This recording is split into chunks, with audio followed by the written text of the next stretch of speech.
Which also brings us to what I'm going to mess with as soon as we grab those tires, the 6x6. Well, the 6x4. There's just not much that gives me more joy in life than using one of these. Welcome back to the Lost Cause Ranch and what is another day in the life of a Land Rover and apparently BMW Hoarder. Yes, this is the behind the scenes of what goes on at the Lost Cause Ranch, and today is another mixed bag of tricks. This video will probably end up covering 2 days because we got a lot to do. And the first thing on the agenda is a little trip with the L405 Range Rover. We got our Menards bucket of tools. Yes, this is our mobile kit we built a while ago. We have some creepers and we have the boroscope camera. What better way to start off Monday morning than with an hour-and-a-half road trip?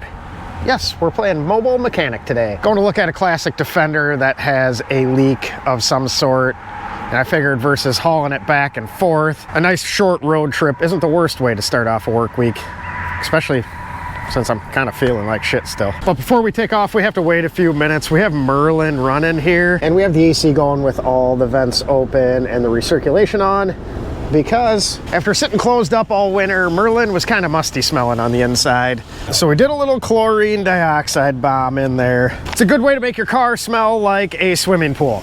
But no, it's just some tablets that you throw in water and it essentially kills off any musty smell like smoke, mold, or any natural smell like that. It's kind of something you get to use pretty often when you sell a bunch of used cars because people are nasty, as it turns out. And if you get the car all cleaned out and then go through with one of these, they usually smell pretty good. Although for 3 or 4 days afterwards, they do really smell like swimming pool. But we do that, leave it closed up overnight, and then finish it off with running the AC to clean out the vents and everything for about 20 minutes. So once that's done, we're on the road. And we're back. A much quicker trip for you than me, but unfortunately it ended up being a core plug in the side of the block that is leaking, and I didn't bring stuff down to do that. In the grand scheme of things, that is not the end of the world, so I'll gather up a couple of frost plugs and the tools to do that, and we'll make a trip down later this week and get that one squared away. Like I said, no sense in wasting the expense of having it hauled back and forth for that. That's a job that I'd be doing on the ground here anyways, so we'll just do it there. It's slightly windy today, which is good because we got Merlin airing out over there, so the swimming pool effect will be shorter. But now it's time to rearrange a couple things. We're gonna move the X5 out of the way and get the LR4 truck moved out so we can pull the X5 in, because this is going away this week.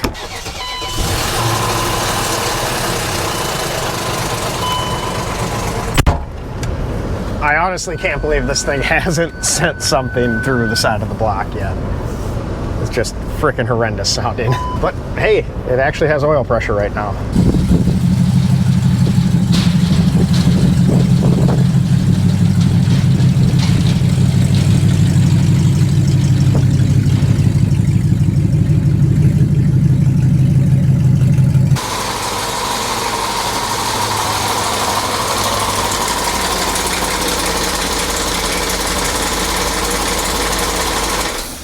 So up until this point on the X5, I've pulled off everything I can pull off without making it immobile. The next stuff we're gonna grab is gonna make it not run and drive. But when we're done with it, it's gonna get winched onto the trailer out of here. Then become a soup can.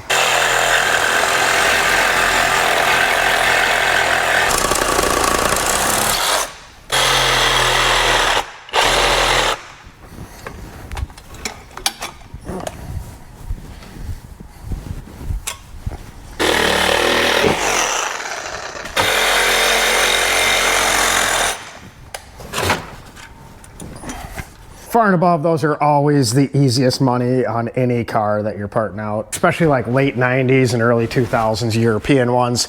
They use the good stuff in them. Outside of those, I think right here is the only other thing we'll grab from underneath the neutral safety switch. I just don't think there's anything else worth saving. And since we don't plan on starting this again, we can begin taking off things that'll make it not run. Really, a guy should just pin this thing at redline and see how long it takes to scatter something, but I just don't want to clean up the mess. So, we'll never know. Would be neat to watch though. Just in here stealing my own car. but I'm grabbing the ignition cylinder out of here so that way we can sell someone an entire kit with all the cylinders, the key, and anything key related.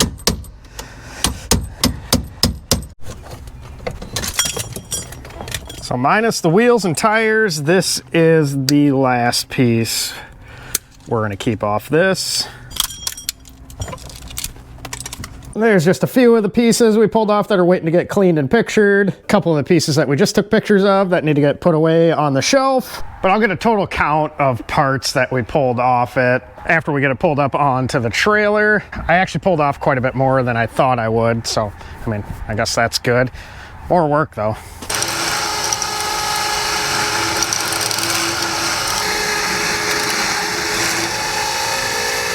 You know, throughout all this, I keep finding myself in some unique steering wheel situations. Suppose we should have, we'll put that back on, be a little easier to deal with.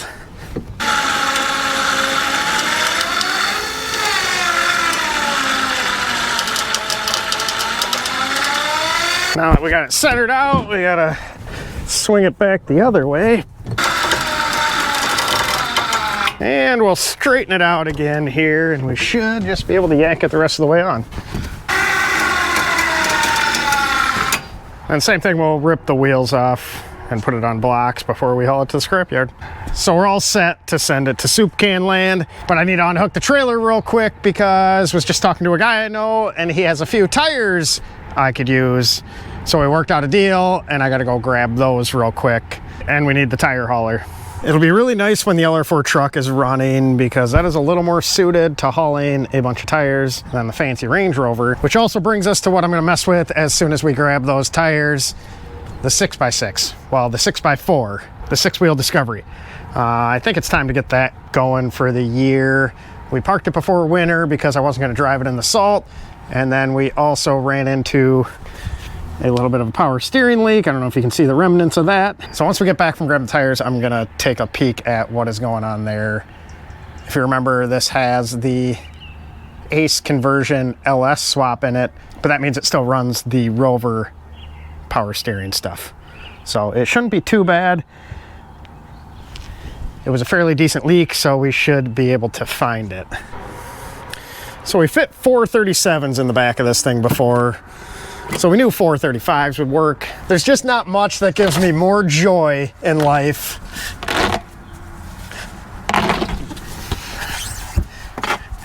than using one of these fancy pants Range Rovers as a truck.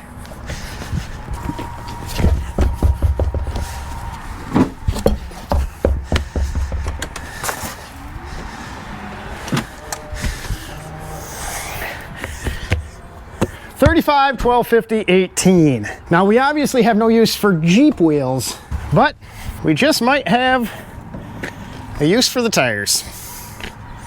They're large. It's pretty big up front too.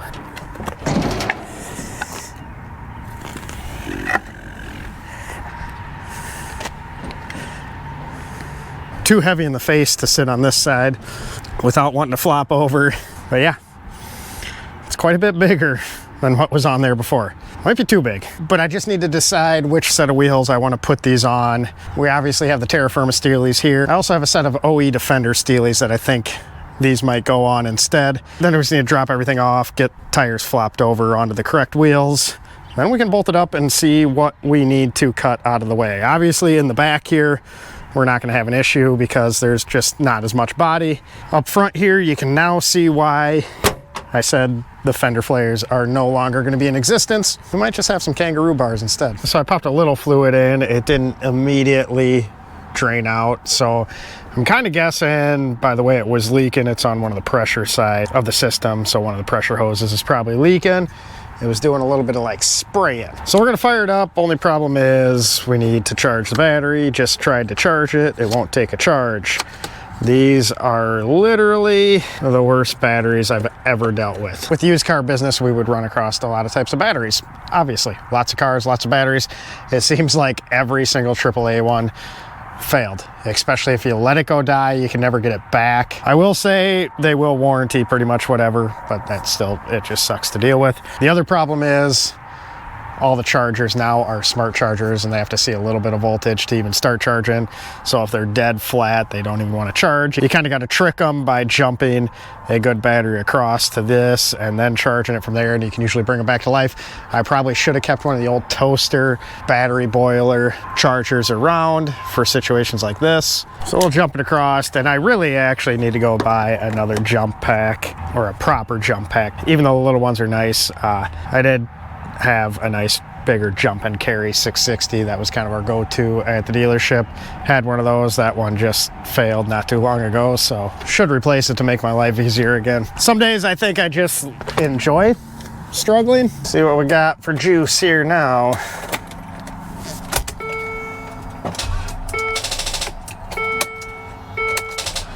Dead. But now that we got the other battery jumped on there, we can actually charge this one. So kind of hook it up, trick it. We'll let this go for a little bit.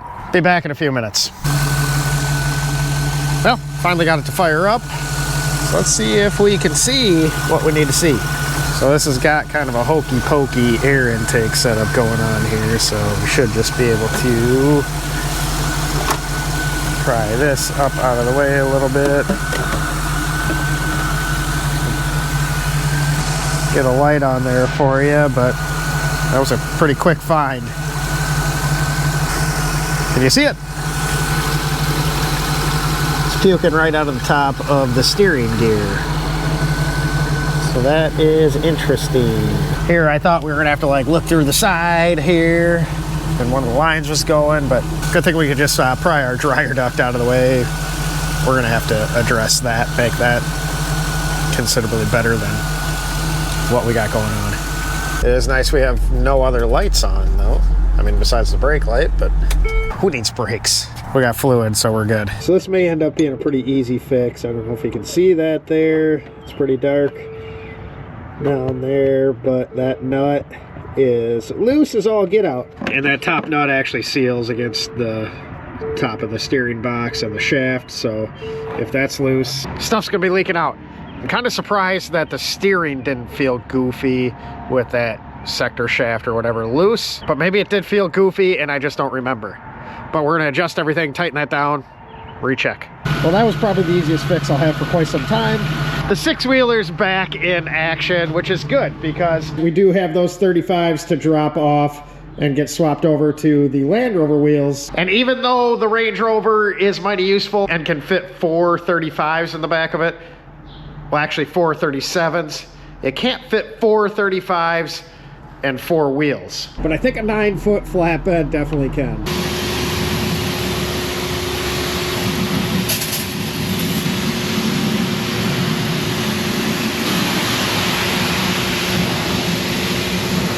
Just a few wheels to clean up. I mean, I don't really need to clean those up until after they're mounted, but I figured since we were cleaning up the ones off the X5 to get ready to list them for sale, wouldn't hurt to do these.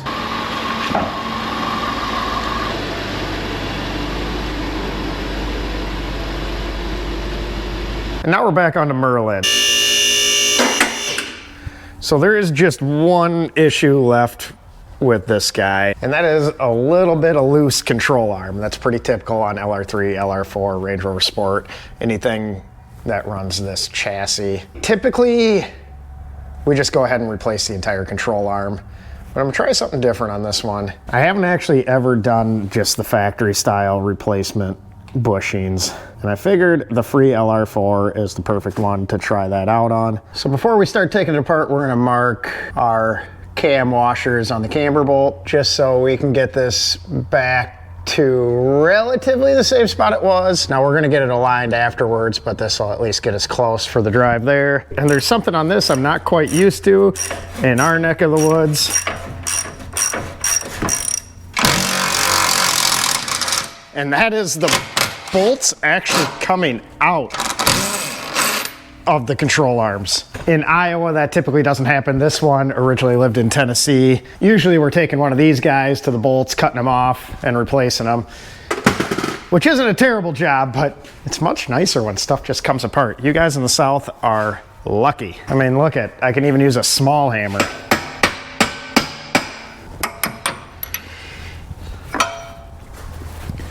Look at how clean that is.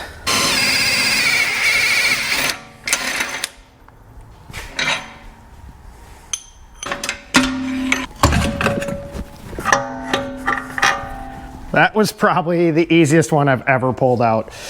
But you can see this is pretty well cracked in there. Our center is almost separated. I'm guessing the other side is worse as well because this thing's got some pretty good clunks. But we'll get these pulled out and the new ones popped in, but that will happen at a later date. So with that being said, I appreciate you guys watching, appreciate you subscribing. That is another day in the life of a Land Rover hoarder here at the Lost Cause Ranch. Merlin will be all set to go, excited that this is all finally sorted. And we will catch you in a couple days on the weekend video, which will probably involve the LR4 truck. Usually does anymore.